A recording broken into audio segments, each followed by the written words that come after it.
I'd also like to talk about the VR games at some point in the future once I get my hands on a VR headset, as I've always been interested in them. Well, here we are. While I was editing the previous video, I purchased a VR headset. I wanted to include these games in that video, but didn't have enough time to include them. Sure, I could have played them in flat mode, but considering they weren't originally developed to be intended that way, it wouldn't have felt right. Now that I've played them in VR, let's go over how good they are. Welcome back. Great job. Well done. Deposit the mark. Good job. Well done. Something is not right. One of those notes is out. Press the linking button again to verify your work. Great job. Money is into and ready for his. Well done. That concludes your parts and services test. See you next time. Help Wanted 1 released on May 28th, 2019, and was developer Steel Wool's first game for the series. Given they were primarily a VR studio, it made sense for them to develop this game, although how Scott found them is unknown because they were a pretty small studio at the time, only having 3 games out before this. This game also had a weird controversy where Steel Wool was using fan-made assets and promotional material, but obviously everything in the final game is made by them or Scott. This game's premise is really interesting. You're a beta tester for Fazbear Entertainment's upcoming VR experience that is supposed to help clean up their image after a rogue indie developer made games about the mishappenings at Freddy's restaurants. However, given that Fazbear Entertainment is behind this game, nothing goes to plan. The in-universe developers, Silver Parasol Games, were working on the game as usual until they were given circuit boards to scan in. One of these boards had a part of Springtrap's soul on it, and he was reborn into the game as Glitchtrap. Eventually, this animatronic takes over one of the developers, named Jeremy, and is implied to have driven him to suicide. During the game's development, Cassette Girl records audio logs to warn the next development team of this. Glitchtrap attaches itself to these logs since they're in a very secure part of the game's files so they can't be found easily, and therefore is unable to be deleted. She then fragments the tapes in order to mitigate the animatronic, but leaves one final message detailing her plan to destroy it entirely. Collect the logs, let it merge with your mind, and flush the memory using a button on the side of the monitor. If you succeed, you'll be locked in a room with a metallic door with a keyhole and bloody handprints. Once the keyhole opens, Glitchtrap appears and disappears into darkness, signifying its escape. Throughout the game, you can see Glitchtrap getting closer to the player, with it turning into a marketable plushie after the merge. It also mimics the very first words we hear from Cassette Girl, those being "Hello, can you hear me?", which I find very fascinating. In terms of gameplay, this game is mostly recreations, with them taking up about 60% of the total game. These are very faithful recreations too, with them mostly being the best way to play these games.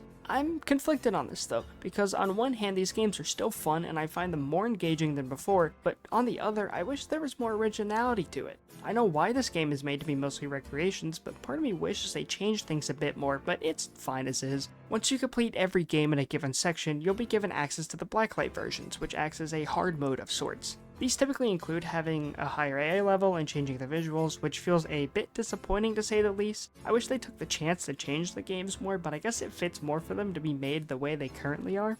Starting at the hub, this is where you'll select your game mode by using the monitor in front of you. You have a few buttons on the desk below you, one to take you to the prize counter and the other replays the title sequence. There's a showtime button here, but it's non-functional. Flipping the switch to your left transports you to the Blacklight version of the hub, where you can access hard mode versions of each minigame. It's in this version of the hub that you can access the room with all the tapes in it, provided you've found any. Also plays a different music track and has different visuals, which I really like. You can go to the prize counter to see what prizes you've gathered, whether it's through collecting coins or completing minigames. Finally, once you complete the final level in the game, you get access to a gallery, allowing you to view every animatronic and rotate their models. The hub does feel a bit empty, especially compared to what comes later, but it's very functional. The atmosphere of it is also really well done, something I think this game exceeds at. It doesn't do more than what's needed, and that's perfectly okay.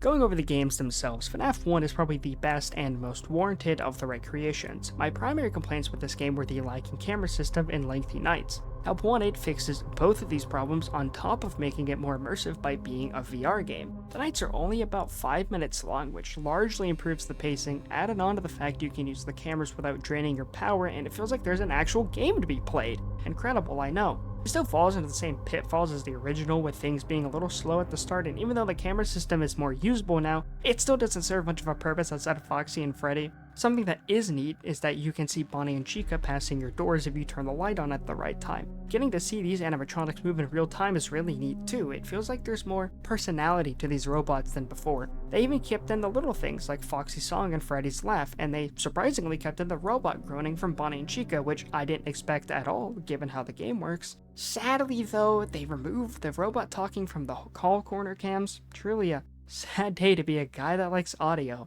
The atmosphere is well preserved and feels suffocating at times. It's obviously a lot more immersive given the fact that you're in the office, but I think Steel Wool translated everything beautifully. This is also one of the few games to have the blacklight mode change the general gameplay in a minor way, with your doors and lights occasionally glitching out before Freddy arrives at your door. It's an interesting concept, but pretty lacking in terms of shaking things up and making it hard outside of just raising the AI levels. Despite that, I still find this version of FNaF 1 to be the definitive way to play it, and I can't imagine playing the original version anymore.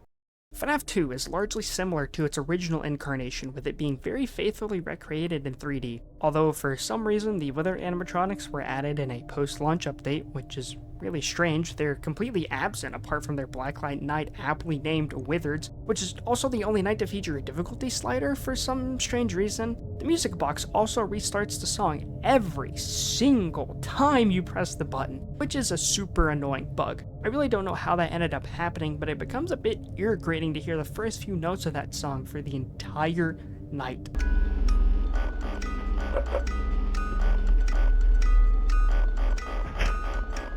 I think the environmental spacing is a lot better this time, with the office feeling a lot smaller than it did in the original. It's still not claustrophobic like the FNaF 1 office, but it being shrunk down a tiny bit and being made a bit darker definitely helps the immersion a bit more, added on to it being a VR experience. The night length is the same as the first game, being about 5 minutes, which also helps the pacing a lot as the originals were 7 minutes, dude! The game's also a lot less random than its original version, meaning Toy Bonnie is no longer a menace to society. Outside of the aforementioned lever for the Withered Knight, the Blacklight modes are a visual change with higher AI levels, which is sadly a common theme throughout the entire game. I actually think the toys look a lot better here than they did originally, mostly due to the darker lighting. They look a lot less plasticky than before, which is a nice change. For the most part, I find this version to be the best way to play FNaF 2 if you don't mind your ears falling off halfway through the game.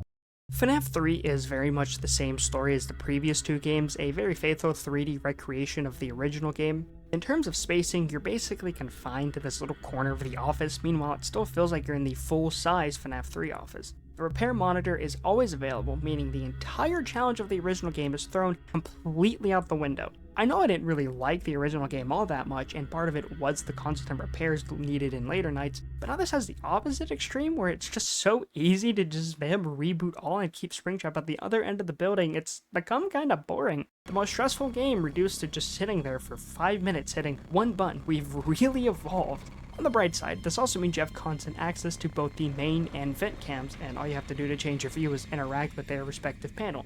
I actually really like this change. It's a lot easier to swap your view. Although, because of this, the phantoms that do remain are a lot stricter on their timing, with them being the real challenge of the night. This mostly applies to Phantom BB and Mangle, as their swap timers are a lot less generous than the original. Phantom Foxy and Freddy are very easy to ignore. You can also light up the vent to your right, although it feels more like a novelty since it really only illuminates your imminent doom. It is pretty funny though, so it does get a pass. Similar to the previous game, the Blacklight mode is just a visual change, with it being the most interesting since it references the original ending of the game with the building on fire, now featuring PNG fire. This isn't really related to gameplay, but something about Springtrap looks off compared to the original. I can't really pinpoint why, but he just looks a lot goofier this time. It's weird because he's the only animatronic I feel this way towards across both games. This is the most side grade one of the recreations feels, which is really strange because going into it I expected this to be my favorite way to play this game. On one hand, I like that my suffering is heavily mitigated because I do not like this game, but on the other, any semblance of challenge has been removed, which makes it even more boring. Next up is Dark Rooms, which starts with the biggest skill issue for me, Funtime with Plushtrap and Nightmare BB. Both of these are basically ripped straight out of FNaF 4, so of course I don't like them very much. They may be easier in VR thanks to the audio, but I'm still not very good at them. Next up is our first original minigame, Plush Babies! Yippee! You're in a dark room and armed with a flashlight with one objective: shine your light on the plush babies before they get you. These little shits have haunted my dreams ever since I played this game, and I honestly kinda love it. The minigame itself is pretty fun once you get the hang of it, but is insanely stressful at the same time. Your light only recharges when it's off, so the best way to play is to just occasionally flash the spawn locations, only keeping it on if there's a plush baby there. After this, there's a recreation of the Funtime Auditorium segment from Sister Location, which Yet again, feels no different than the original version of this. This section has some of the better blacklight modes this time, with Plush Trap shrinking the player. Baby's Night still shrinks the player, but also adds in a million balloons, so it's even harder to see. Plush Baby's Night has the best change ever, with every plush being a plush baby, adding even more nightmare fuel. It's a lot harder to discern what is a real plush baby and what isn't, adding more stress to the situation. It's a really well-made challenge. It feels like a good remix of the level to actually be hard outside of just upping AI levels. Finally, Funtime Foxy's Night just floods the room with a gajillion animatronics to make it harder. A fair way to make it harder, but it can also be a bit frustrating at times. Parts and Service is where you'll head after conquering the dark rooms, and these might be my favorite minigames in the game. You're put right in front of the killer death robots and have to fix them in some way, with the difficulty ramping up as you go down the list. Bonnie needs his guitar recalibrated, which you do by removing his eyes in a certain order, pressing buttons on his head, and hitting the blinking light. I like that it's very obvious which string is out of tune, although it can kind of be hard to hear if you're speeding through the level, since hand unit will still be running his loud mouth during the sequence. Luckily, you can replay it if you missed it, so that's nice. Chica needs to be contaminated since she's been attracting bugs. You open her faceplate, hit her with the chemi spray, reattach her arm, and finally, eat a slice of pizza. At the very end, her cupcake will run off the plate, forcing you to catch it. Reminds me a bit of Bon Bon from Night 3 of Sis Location, except I can actually catch the cupcake more reliably. Freddy stole some kid's hat, and it's up to you to retrieve it. While you're retrieving the hat, you check and make sure nothing else got put in Freddy, so you open his chest by pulling his bow tie. After you remove the watch, you can remove his music box so you can retrieve the shoe behind it. Next, you're supposed to put the music box back in, but unfortunately for Freddy, you were just having yourself some nice exotic butters before this, so you drop his music box and he gets pissed. But he also isn't picky with what music box he has, so just grab a replacement and put it back in nice and slowly. After that, you get to boop his nose and you're done. Foxy is the most stressful of the bunch, as you need to keep a constant eye on him. After you put his head back on, you get to fool around in the drawers until you find the correct fuses to put on him. After the fuses are in, you just need to find his eye and you're done. The blacklight levels are all the same with the exception of Foxy, whose fuses will flash different colors, making it even harder to replace them. His eye is also a solid color now, meaning it's a bit harder to find the correct eye. Bonnie's room is just covered in blacklight as expected. Chica's the same, but now her cupcake is the nightmare variant, and the chemi breaks down after the first use. And Freddy has an entire room change where you'll be put in a room surrounded by static screens. The entire level is in grayscale with a lot of floating items around, and Freddy is completely black with his eyes and teeth glowing. Black-white modes are kinda hit or miss, but I still enjoy them a lot. Moving forward, next up is vent repair. I'd say these are my favorite to do after parts and service, simply because they're unique to Help Wanted and also really fun. Mangle's vent repair is very simple. You do a task in the 3 vents surrounding you one at a time while fending off Mangle. It's a bit basic, but for an introduction level, I think it's fine. Ennard's level is where the real meat lies for this section, and it's a fairly long level. The first level of tasks you have to do involve you tracing wires and hitting buttons in a particular order, with it getting harder as you go, eventually having you trace wires in a room with the power blinking. Next up, you have to solve a gear puzzle while fending off Ennard. You have to move the gears around the 3 vents in order to progress, with your goal being to get all the gears on the same side. Afterwards, you'll be lowered down to the final set of puzzles where you have to redirect the steam through pipes by rotating them in the correct order. Finally, you'll be lowered to the boiler room where you'll press a button and the room starts exploding as you leave. Blacklight modes shake up the games pretty well too, with Mangles forcing all 3 vents open and having a second Mangle threaten the player, along with the usual visual change.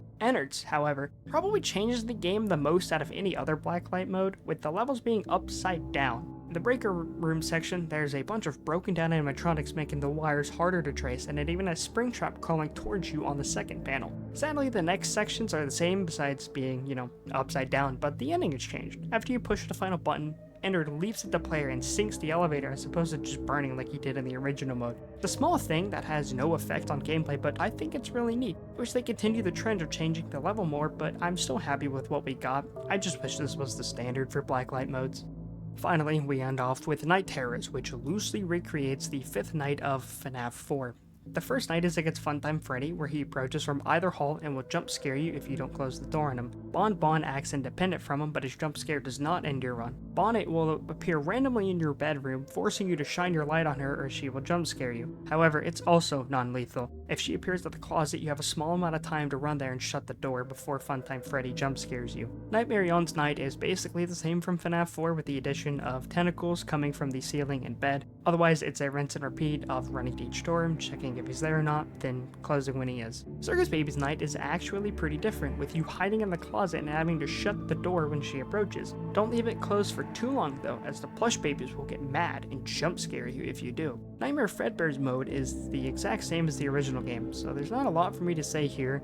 It's a version of FNaF 4 that is scarier than the original, although much of that can probably be contributed to it being in VR.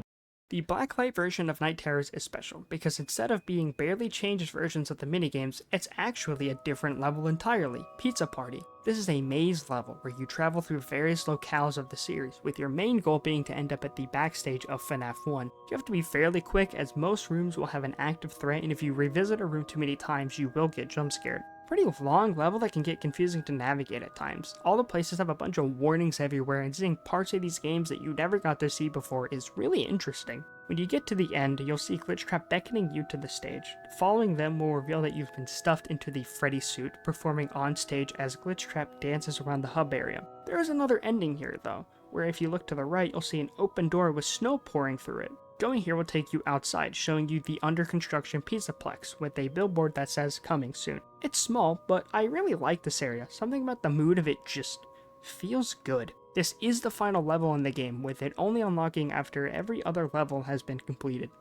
Overall, Help Wanted 1 is definitely a good game, but to quote the funny guy from Squid Games, I've played these games before. There's a certain novelty of having these games in VR that still persists even as of writing this, but I still feel conflicted on my feelings in this game. It's definitely one of my favorites in the series, but I also wish it was done differently. I definitely see myself engaging with this game more than the originals because of the actual effort needed by the player, as well as being a lot scarier. Thankfully, Steel Wool would answer my cry for help as they'd release a DLC that fixes my problems with the base game.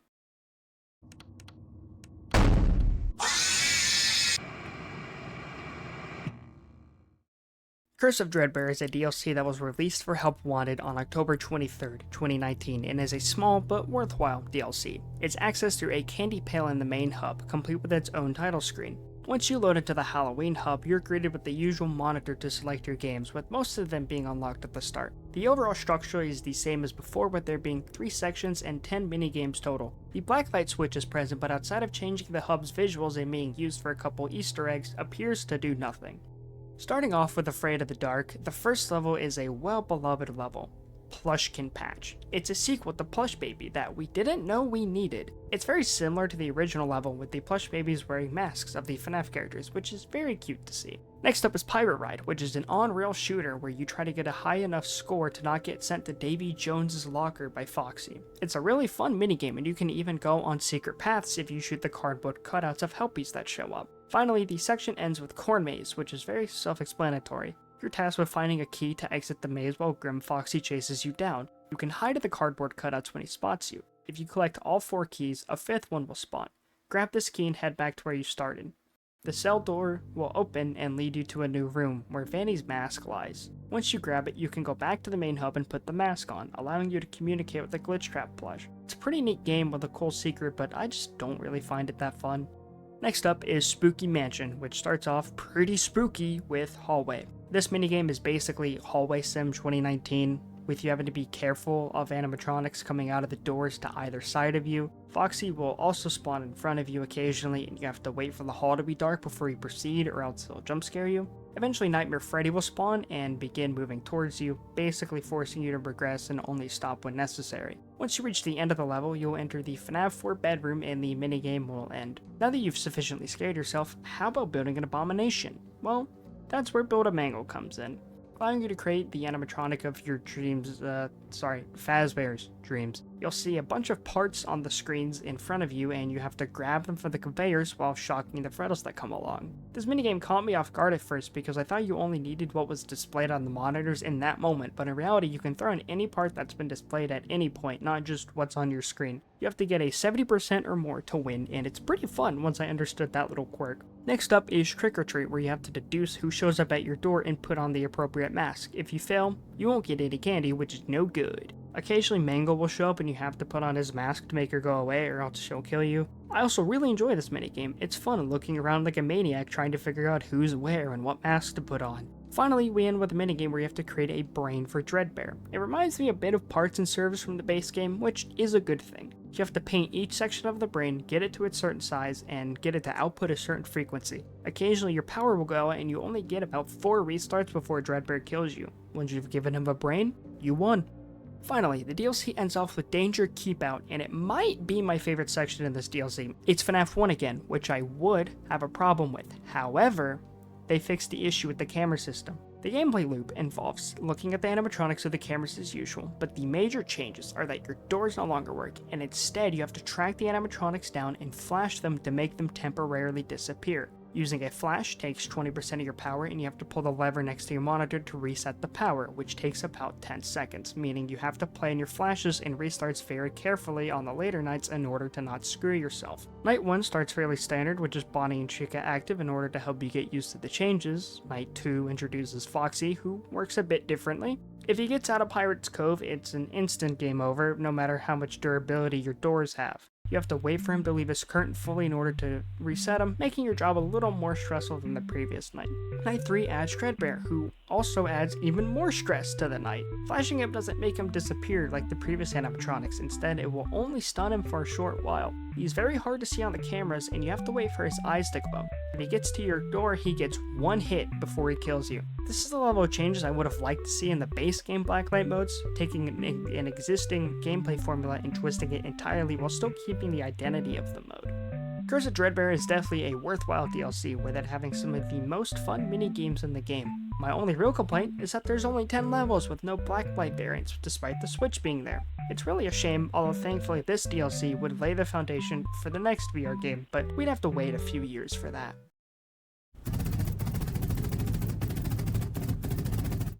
Snowboarded 2 was released on December 14th, 2023, and is the second VR game in the FNaF franchise. It features roughly the same amount of minigames as the previous game, not counting DLC, and set out to have more original minigames with very few recreations. This game's premise is one I'm still unsure of, but I think the game's purpose is an in-universe training game for upcoming Fazbear technicians. It's a lot vaguer than the previous game, and I think it suffers for that exact reason. There's no hidden audio tapes to listen to and piece things together, or anything similar to glitch trap approaching the player throughout the game. The gameplay follows in the same vein as Curse of Dreadbear, with there only being one folder in the game that recreates previous experiences. It's a lot of original minigames that have multiple difficulties, which is a little disappointing given they didn't have to stick to a formula, but they're still fun. Once you complete 15 minigames, you'll be given the Faz Wrench, allowing you to complete the puzzle in the hub. After this, you can deactivate the mask inhibitor, meaning that the hub you've been in this entire time has been an illusion created by your mask. I wish I had recorded my reaction to this because it was a super cool moment for me and probably the most memorable one of the entire game. This is how you unlock the hard mode levels. Similar to the Blacklight switch from the previous game, I'd say these hard modes are done better on average, with them mostly introducing new mechanics and having more substantial aesthetic changes most of the time. My only complaint is that I wish there were more unique minigames. Starting off at the hub, it's a lot bigger than the previous games, with you having multiple teleport locations. You start off in front of a monitor with a bunch of folders, and this is where you select your minigames. There are 6 sections for you to select minigames from, with a pretty varied selection at the start. There's a gallery directly ahead of the player, with you unlocking more models to view as you progress through the game. You have a couple teleport spots that only exist initially for you to grab the coins there, which serve a different purpose this time around. There's no prize counter, instead everything you unlock from playing games is placed around the hub. I think this is a really neat idea because it adds a good sense of progression to the hub instead of just having one element change over time like before. Once you shut the mask inhibitor down, you can take the mask off and visit the ruined version of the hub, which I think has a better atmosphere for a horror game. There's no prizes here, but you can teleport to Candy Cadet, and this is where you use the coins. This is very reminiscent of Ruin, where he tells you a story that's related to the current predicament. The first game folder, Staff Only, is a pretty basic but solid start. It starts off with cold storage, which is very much the tutorial level. You're in a freezer where you have to dethaw Glamrock Freddy in order to free a cake that's been trapped in his stomach hatch. You have a small table in front of you of tools that you need to use, including a temperature gun, battery replacements, and stamps with various shapes on them. Once you thaw the ice on him, you can replace the batteries and need to keep the battery on your right cold, but not too cold. Afterwards, you can remove Freddy's eyes and press a button in his jaw. This pops his chest off, and after you press a glowing red button, you have to cool his joints and grab the cake. Finally, put the secondary cake in his stomach hatch and you're all done. It's similar to Parts and Service where it's a pretty fast level to complete once you know how it works, with it being among the faster minigames to farm for prizes. Next up is First Aid, which is one of my favorite minigames out of this section. Helpy is on the spinning table in front of the player and has various issues that you need to fix. There's a lot of these, and in the interest of not dragging out this script longer than I already have, I'm not going to list all of them, but there's a lot here. Every tool at your station has a purpose, and there's a little scanner that can tell you what tools you need for each injury. You also have a mask to put on Helpy so that you don't alert the enemy, as they are attracted to sound. After you give Helpy 3 candies, the minigame ends. The second version of this adds new problems as well as advertisements like Pizza Sim. Fizzy Faz is up next, and the first night is very basic as it is the tutorial. You have to make the drink specified on your screen and only have room for 3 errors. There's not a lot going on, making it harder to revisit. The second night adds in a new flavor, makes drinks a bit larger, and makes you give your staff bots break. When the button on your camera flashes yellow, you need to give the staff bot a break or they'll transform into their nightmare counterpart and show up at your window, forcing you to push the red lockdown button, which halts production for a short while. The rest of the levels are only accessed by taking the mask off, and we start off with a new iteration of First Aid. It's pretty similar to the previous with aesthetic changes and adding more tasks for the player to perform. Scrap Baby also moves a lot faster, meaning you have less time to react to her. Fizzy Faz Night 3 is more of the same, but adding in a staff bot that will occasionally ask you to make a different drink than what's on your screen, with failing to complete it counting as a failure. You can also finally use the double time button, which is very handy. Night 4 adds in the expired mechanic where if one of your ingredients gets maxed out, the entire batch goes bad and you have to dump all of it. This night also introduces Glamrock Chica, who will occasionally shut down one of the staff bots and make her way to the office if you have to dump your ingredients. In order to keep her at bay, you have to discard ingredients through the tube you send your drinks to. Night 5 is basically the same, but harder, now with the occasional extra orders becoming mandatory to complete, otherwise you'll get jump scared and you'll have to restart. Finally, the section ends with Endo Warehouse, where you have to match cards to teach the Endo how to act properly. While you do this, a bunch of Endos will start approaching you, forcing you to flash them with the camera that spawns next to you. There's 5 total rounds, and each round introduces more cards, a pretty fun minigame, but one I don't see myself revisiting often. Next up is the backstage section, which starts off with Arts and Crafts Daycare. In this minigame, you'll need to paint a picture, make a paper pal, and end with painting a paper pal. You'll need to use the dart gun to select pieces for Sun to grab, and you having a rope to cycle through the pieces. There's a time limit, but I didn't notice it most of the time if I'm being honest. Moon is also present if you shoot the bulbs, but this is fairly easy to avoid with him only jump scaring you if you hit them 3 times. Next is Salon Staff Bot Makeover, where you have to make all the staff bots look extra pretty. There's a screen to your right that shows what you need to use on each staff bot with a plethora of accessories to your left. If you fail, the staff bots get really angry and stare at you with red eyes. Although you only need to give 3 bots a successful makeover to end the game without dying. The normal levels end off with Salon Glam Makeover, which is basically the same with you needing to give a makeover to Glamrock Foxy 3 times to win. The setup is largely the same, but it adds the twist that you need to keep a constant eye on her or she'll get angry, eventually leading to a jump scare. The hard mode starts off with Salon Roxy Repair, which, outside of making heavy aesthetic changes, plays largely the same. Roxy will occasionally become very aggressive and can only be calmed by using the Roxy Talkie on the desk to your left. At the end of the minigame, you give Roxy her faceplate that she has in Ruin, which is a neat detail. We end off with Arts and Crafts Loft, which, again, very similar to the previous game. The minigame takes place in a different area entirely, with insanely dark lighting. The time limit is completely removed, with it being replaced by Moon being an active threat that you need to flash with your light to keep at bay. You also need to use this light, which has a very poor battery life, to see what parts you need to work on your paper pal, making it a very delicate balancing act of charging the light and using it to ward off Moon. The next game folder is Food Prep, which is uncannily accurate to the food service experience.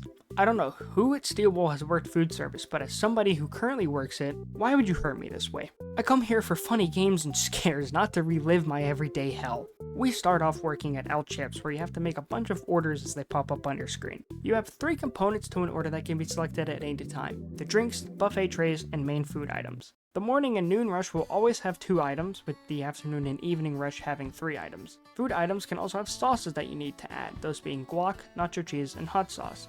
If you don't keep up the pace, the head chef bot will jump scare you. The timer only adds on to the stress that already exists from seeing a line form in the staff bots occasionally slamming their hands on the table and degrading the player. Again, very accurate to the food service experience. Every time you fail an order, you will typically have to start the whole thing over again, so be careful and make sure you get everything right. The next hell that they put you through is Pizza Pizza Pizza, which is a similar concept but with different food items that require different steps. You still have to serve drinks, but now you have to serve fries, pizzas, and pizzeritos. Minigame is also a lot more punishing, with just one mistake being enough to end your run. Each rush adds one item to the order, with it starting at 2 and ending at 4. The difficulty step is really odd because the next minigame isn't as punishing, but I guess the devs want you to suffer.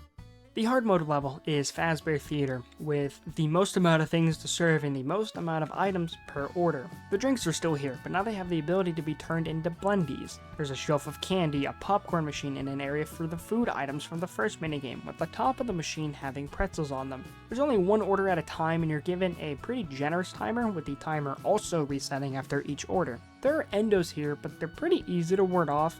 Occasionally Chica will show up near a machine and you have to look at her to get her to go away. Might be the easiest of the three, which is weird considering it's supposed to be the hard mode. The timer is super generous and the main threats are pretty easy to ward off, but hey, I won't complain about it being easier because the stress of the other games was more than enough. Next up is Fazcade, which starts us off with Bonkabon. You bonk a Bon. It's as simple as that. You don't bonk Helpy because his name isn't Bon. You bonk the plush baby because of the trauma from Help Wanted 1. Moving forward, DJ Music Time Beginner is a minigame where you get to be a DJ with DJ Music Man. You're shown a screen and have to replicate the screen with the buttons and knobs in front of you. You can replay the prompt but have limited uses of this, so it's best to just remember what the prompt was. The advanced version adds in the little music men, where you have to flash them with the camera to get them to go away. Other than that, the minigame is extended to 5 rounds with less time. The next minigame is Bonnie Bowl, which is a fairly standard bowling minigame.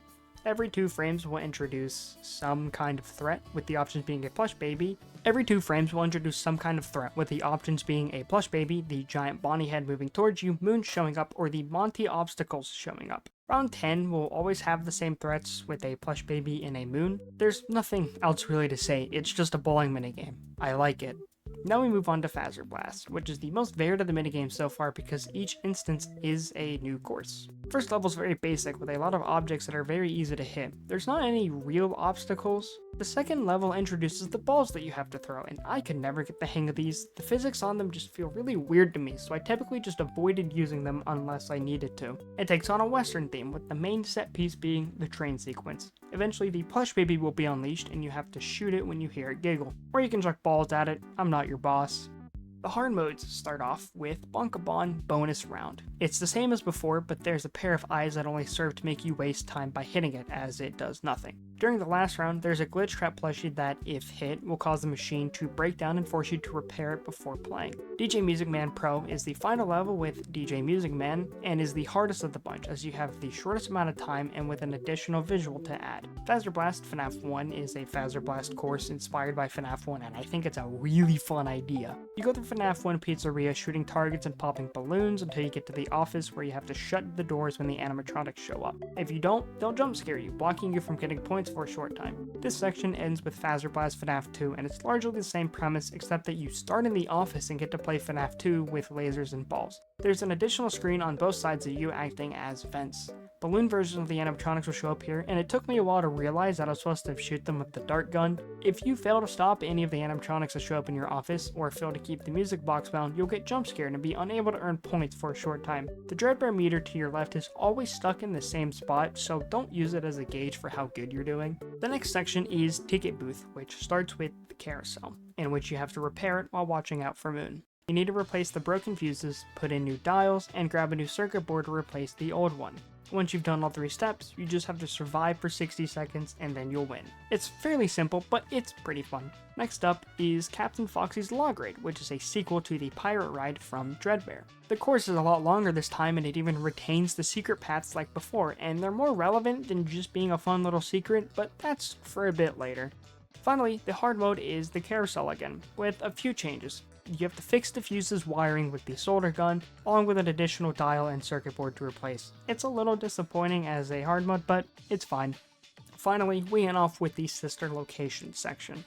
This section is special because it's the only time that this game aims to recreate previous experiences, but also the scariest that this game gets. I didn't really mention it that much before, but this game is a lot less scary than the previous ones, and I think it's a shame because it's part of the reason I still love the first game and one of the reasons I feel conflicted about this one. The fear of the first game is something that is really missing, and I'm glad this section went back to that, even if only for a little bit. This location is also a game that I felt was underutilized previously, with it having a lot of potential to pull from, and I'm glad it's being done some justice. We start off with Ballora Gallery, which is a lot better than the original version. You have to manually crawl through the space, but Ballora is an actual threat this time. In normal sister location, you could just tap W to progress, meaning that Ballora was nothing more than a distraction for the player. However, this time, she will stop you from progressing every so often, and she even has her mini arenas close in on you, laughing once they've made contact. These laughs will alert Ballora to your location, so you have to actively make sure there's not any near you and throw them away as soon as possible. Constant Ballora appearances can get a bit annoying given how predictable they become, but I'd prefer it over the original